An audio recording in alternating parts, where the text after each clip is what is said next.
Well, here is another interesting thrift store find. This is a dictionary, or an electronic dictionary and thesaurus from Franklin. And I found it brand new and sealed, still in its original packaging, for $4 at the thrift store. So I thought it was a pretty unique item, especially nowadays. This kind of electronic dictionaries used to be pretty common from students back in the early 2000s, before the times of cell phones and smartphones, of course.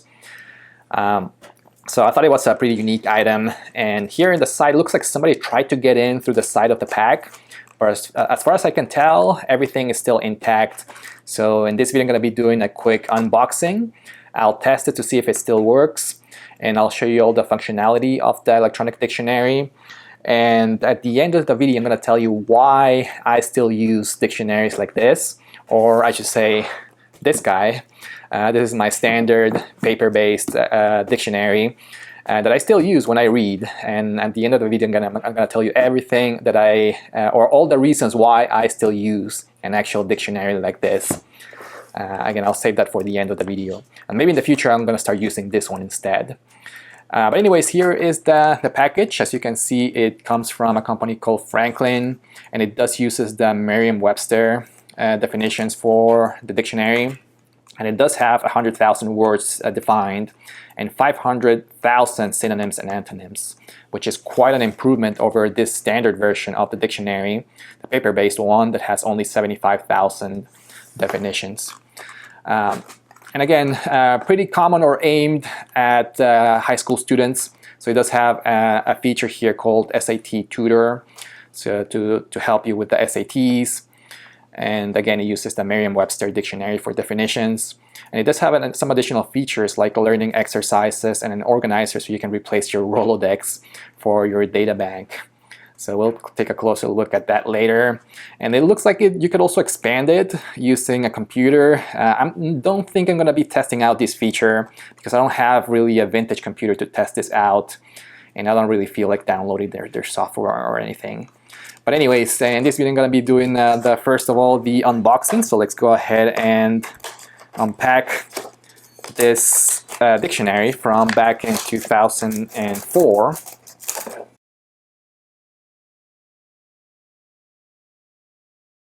Okay, so that was a little bit tougher than I thought. I forgot how difficult it was to get the stuff out of this blister packaging back in the day, but finally got it out. And here it is, the Franklin Dictionary and Thesaurus electronic version of it. And I gotta say, it looks pretty slick. It looks like a really fancy calculator. It is really light, so much lighter than this big book. And it does run. It's supposed to run on 3 AAA batteries, I think. So you should be able to place your batteries here in the back. Actually, it looks like this version runs on only two AAA batteries. So we'll put those batteries here later. And it looks like you can also insert some additional bookman cards here in the back for an extension. I don't have these cards. I assume that these ones were sold separately, so I won't be able to test out that feature. And it looks like it came in with some documentation. Here's some marketing ads for Franklin electronic publishers. It also came in with instructions to connect it to your computer, the Bookman desktop software. So my version did not come with this CD or the USB cable to connect it to the computer. It looks like you had to order it separately. And it does come with a bonus offer, which I don't think you'll be able to claim it now. Let's see what comes in here. Oh, this must be the protection lid. Let's see if I can actually put that in.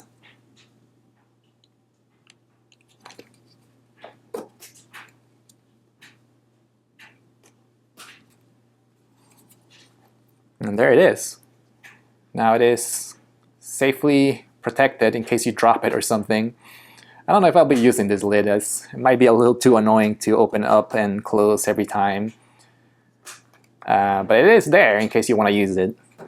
And at the end, you also get some additional documentation. Let's go ahead and see what this is. Okay, so it looks like you get some additional promo material for Franklin. Looks like they were selling other things that look pretty dated nowadays, of course, but back in the day they were, of course, top of the line, high tech.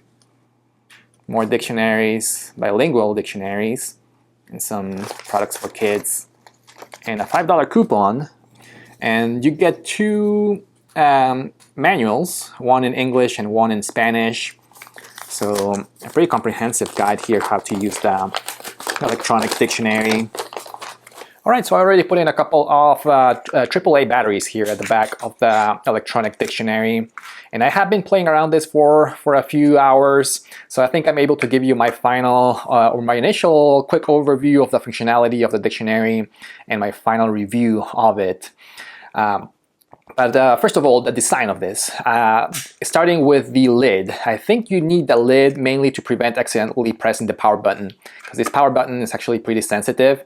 So it can be very easy to accidentally press it, especially if you have it in your pocket or in your bag. And this doesn't have a physical hold button or an electronic one. So I do think I'll be using this nice lid that they included.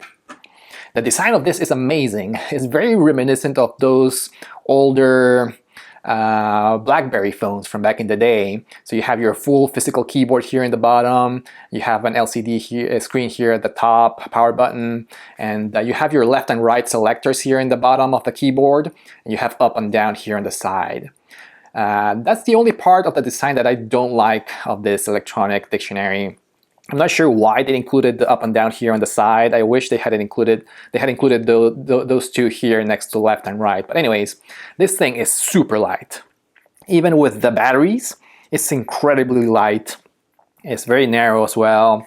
Much easier than having to carry this big old dictionary, paper dictionary, and also a little bit smaller than this pocket dictionary, which has fewer definitions, as you can tell. So much easier to carry for sure. Let's go ahead and turn this on by using the power button. When I first turned this on, it went directly to the initial menu, which you can access by pressing here in the menu button. And you get 6 options. Dictionary, Thesaurus. You get your learning exercises, I think that's what it is. Let's see. Yeah, learning exercises is good for students. Then you get games. You get a few games here, which I don't think I'll be using those games very much, but more on that later. And you get access to your word list, so you can save some words into your specific list. So it does have some memory included. And finally, you can access all your settings. So let's go ahead and check out the settings first. So to select it, you press the enter button. Sorry for the glare there, but you can access a setting, a tutorial, and a demo as well. So let's go ahead and press the setting option. So you can change your learn a word feature. Right now I have it off. You can change the contrast too. Actually, I ended up increasing the contrast a little bit. So to access it, you go down, and then you go left or right to increase or decrease the contrast. I'm gonna go ahead and increase the contrast a little bit more so you can see it a little bit better there with the camera. And then you can also turn on automatically shut off the system in 2 minutes or more. I think 2 minutes is fine. And you can increase the size of the letters. Let's go ahead and increase that. So you only get small, medium, or large. Let's go ahead and do large. And yeah. Those are all the settings that you get. Then you can access that Dictionary Thesaurus. So let's go ahead and check out the dictionary feature. So you press enter there. So let's say if you want to access a real quick definition for the word flux. So you just type it using the keyboard, press enter, and it will tell you that there's actually 2 different definitions for the word flux. And you can see there with the big letters, an act of flowing, a state of continuous change. And then you will see some indicators here telling you that there's more below. So you can access that using the down button. A substance used to aid in fusing metals. Interesting. And there's a second definition as a verb, to fuse. And that's it. To go back, you can always press the button clear, or you can also access the menu button here and go back to the main menu. So very, very easy to use, as you can tell. And you can do the same thing with the thesaurus. Press enter there and do the same thing. You can, let's see if there's a synonym for flux. Not sure if it will find it. Looks like it does. It's a noun, and it gives you the different synonyms and antonyms. And yes, a synonym of the word flux is diarrhea. Yeah, you learn something new every day, I guess. And then to go back or to clear, again, you press clear, or you can go back to the dictionary. The default always is to go back to the dictionary, not to the main menu. But you can always press menu here to go back to the main menu. And there are some learning exercises. Honestly, I haven't tried this very much yet. But there are some options of spelling bee, my word list. My word list is where you can actually save those words that you searched into your personal memory here of the dictionary. But yeah, these learning exercises options are mainly for students. I don't plan to use this too much, honestly, but you do have the option of doing the spelling bee, flashcards, and SAT word list. Those are all the options that you get there. And next, you also have the games, which again, I don't plan to use these ones, but I did play around with them to see how they were. And I gotta say, they're not very fun. They are just kind of like learning games. For example, you get the hangman. If you press enter, then it gives you the number of letters that you have in this word, has question marks, and then these are all your different options that you can select. So you can start typing in a letter and see if it finds it. So it doesn't find it, so you can do a different one. Let's try E. It did find E a couple times. And these are the number of guesses that you have left. I'm not very good at these games, honestly, so let's see if I can find something here.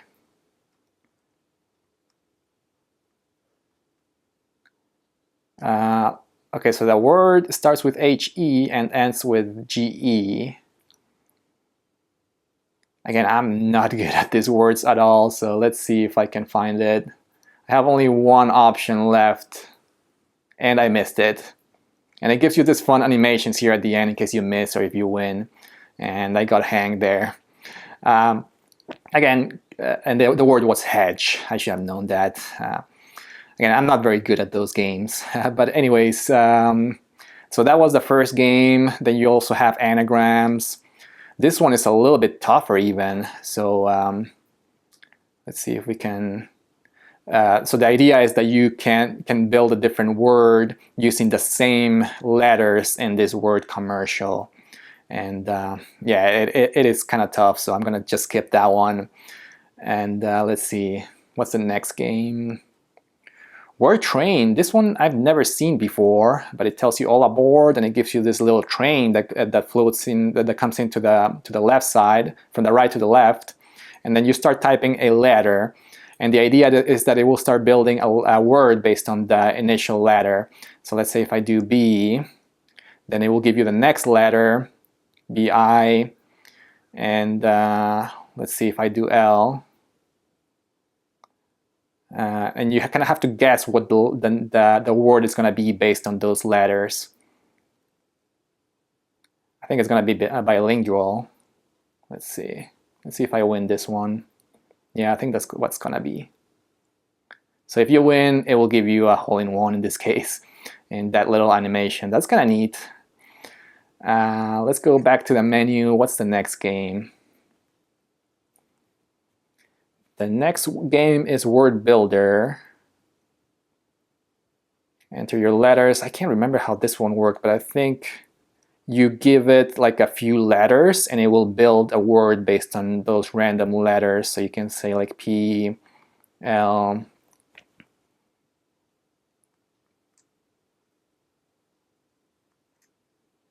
And if it can't, so I just type in some random letters and it will give you some options here of words to build with those. So this can be actually very useful with Scrabble, I guess.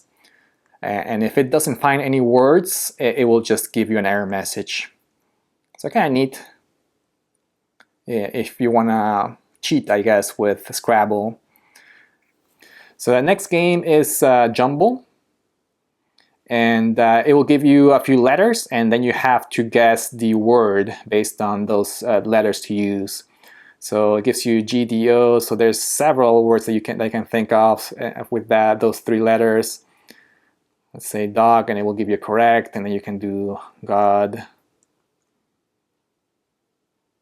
And if it finds all the words, it give you an animation, and you found 2.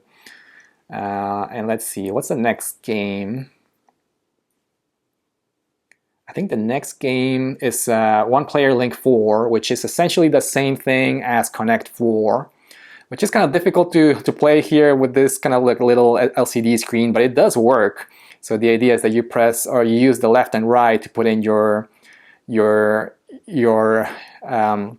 little selection. You press enter, and it shows up there, and then the computer places their option. So the idea is that you have to connect your 4 pieces together as 4 of them. And it looks like I'll be able to win this one too. That wasn't too difficult. And I got a trophy there too. That's kind of fun. But anyways, that was Link 4. I guess they couldn't use the word Connect 4 for that one. Might be trademarked. And you can also play as 2 players, and then you can also play tic-tac-toe with 1 player and 2 players, and you can also access the settings. So pretty cool, I guess. I honestly don't plan to use those games in this electronic dictionary. And finally, you get my word list.